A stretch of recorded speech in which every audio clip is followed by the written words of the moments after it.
Oh, hey, welcome back. My name is Courtney, and this is the Accounting Struggle. Thank you so much for joining. It is great to see you all again. I have been gone for a couple of weeks now. Hope you don't mind the absence. Needed some time to get my life together, and it sent me together. So here we are. So today I'm going to be going over my top 5 CPA exam study tips.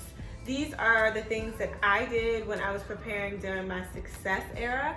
There was also a failure era, which I have shared, and I compared the two, and there are a lot of things that I did do that I shouldn't have done, and there are a lot of things that I should have done that I did not do. And so when I went through that analysis, I basically came up with these 5 things.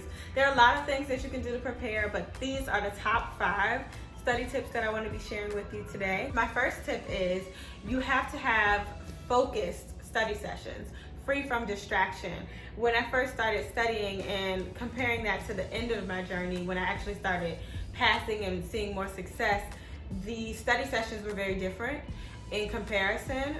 When I was in the failure era, I was doing a lot of multiple tabs. Like one tab was Pinterest, one tab was YouTube, and then the other tab was like Becker, because that's what I used to prepare for the exam. So I would take a lot of Instagram breaks. I would take a lot of like, oh, well, this alert just popped up that there's a new YouTube video. I'm gonna just go watch that real quick.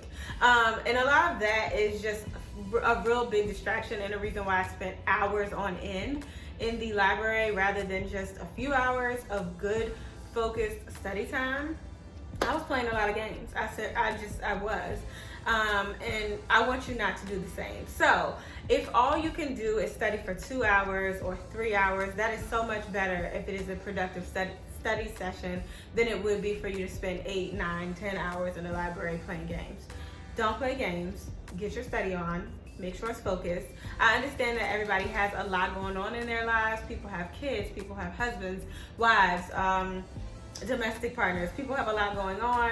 People have a full-time job. I understand that. I respect that. However, you can get good quality study time in, even in spite of all that, but you just have to be incredibly intentional and get everybody on board. So what I think you should do in order to have more focused study sessions is like, number one, your phone is a huge distraction. I will go ahead and put that on airplane mode for the time that you're going to be studying, so that way you're not getting email alerts, you're not getting texts, you're not getting, any type of notifications that can distract you and tempt you into being like, oh, let me just look.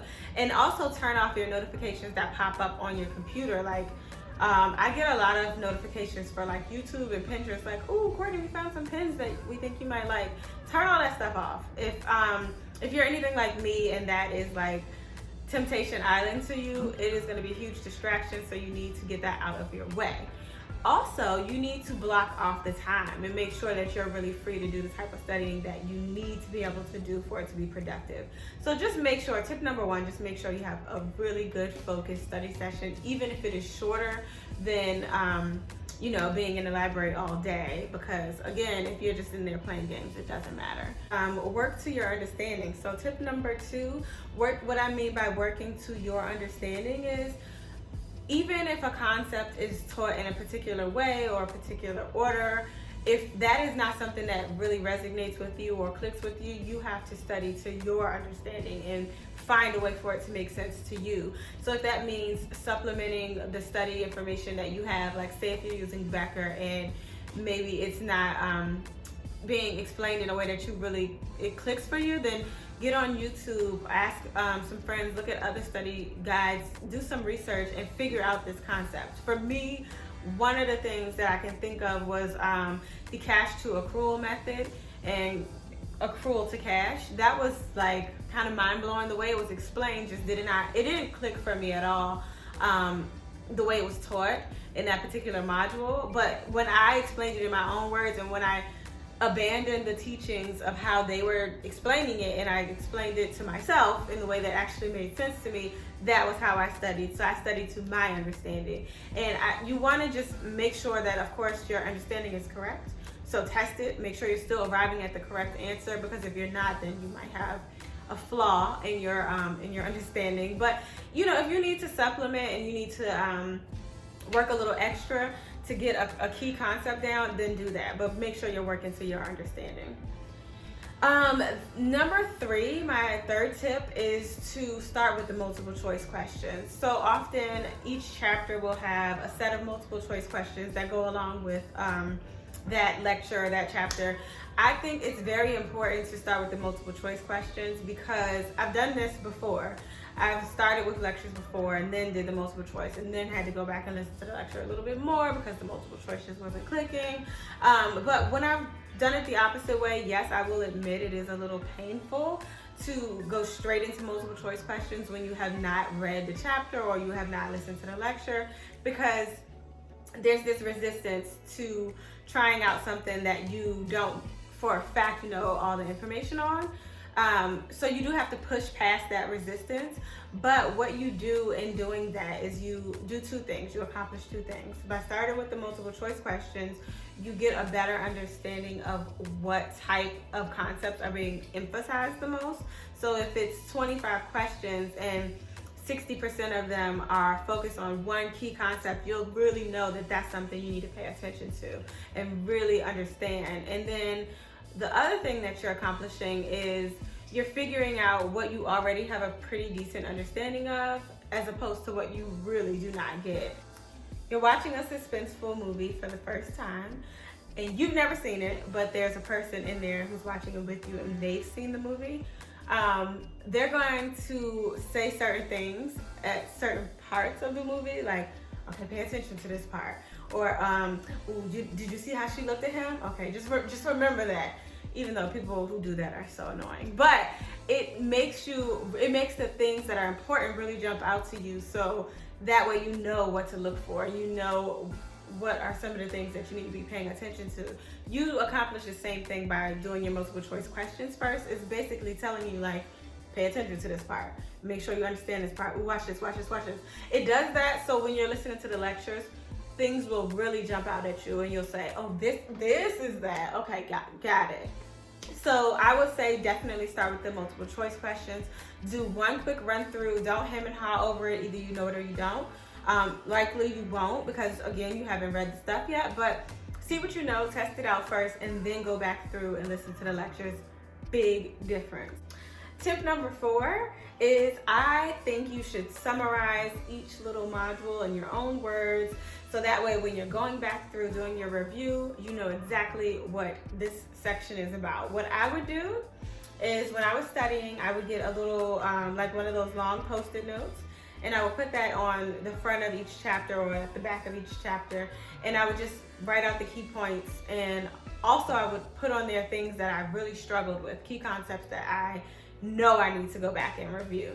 And that really helped me because I didn't want to have to go back through and read all the pages. Even though they tell you to highlight this and underline that, it's so helpful to just have your own summary of each module. It's like when you want to watch a movie, but you don't know what it's about, and you read the back of the, I'm showing my age, but you read the back of the DVD and it gives you a little synopsis of this is what this movie is about. And you're like, okay, yeah, I'll watch it. Or that little blurb that they give you on Netflix when they're like, this is what this is about. You want to do that with your chapters. This chapter is about this, it focuses on this is what you need to focus on. So that way when you're going back through, you are not having to do a lot of extra work. It will save you some time, but it's also really helpful to make sure you understand things enough to explain them in your own words. Tip number 5 is you need to have comprehensive study sessions. I cannot say this enough. Even if the material is not comprehensive, like with BEC, the topics are kind of all over the place. They don't necessarily flow one into the next. But what I mean by comprehensive is cumulative. Like you need to go back and keep adding in. So you're studying chapter 1, you study that all the way through, you move on to chapter 2. Once you get done with chapter 2, you don't move straight to chapter 3. You go back and you look at 1 and 2, and then you add in 3, and now you look at 1, 2, and 3, and then you add in 4, and now you look at 1, 2, 3, and 4. What you do is you are building and building and building and strengthening your understanding. So by the time you get to the end, you haven't really had a chance to completely forget everything, because this information, a lot of it is not stuff that you're going to just know. A lot of it is like formulas that you have to remember, rules and concepts that are not common sense, that you really have to almost memorize. So it helps if you don't give yourself enough time to forget that information. I used to dance in church. I was like on the praise dance team, and when we were learning all of our 8 counts, we would do the first 8 count, and then we would move on to the next one, but then it'd be like from the top. So you keep going and you keep adding on, but you keep going from the top so that you don't forget the first few 8 counts. It's the same concept.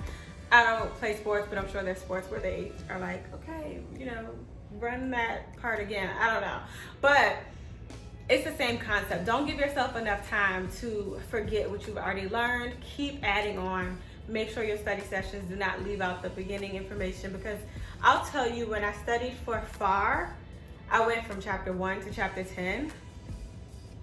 My God, what a horrible decision.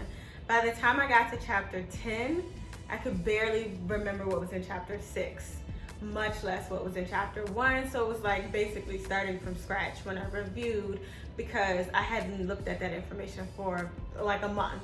So don't do that. That's what I mean by playing games. Don't play those kind of games. And yeah, so just make sure you are focused and you are working to your understanding, and you're starting with the multiple choice questions, and you are summarizing in your own words, and your study sessions need to be comprehensive. You do those 5 things, there's no reason why you should not be successful. I believe in you. I hope it's going well. Stay up. This is the worst time of year to be studying. I completely remember. Family's in town. It's super miserable because you can't really hang out with them. You can't really do the whole like Friendsgiving thing because you don't have time. It is a terrible time, but it will absolutely be worth it. Just stay focused, get it done, and let me know how it goes. Thank you so much. I will see you in the next video.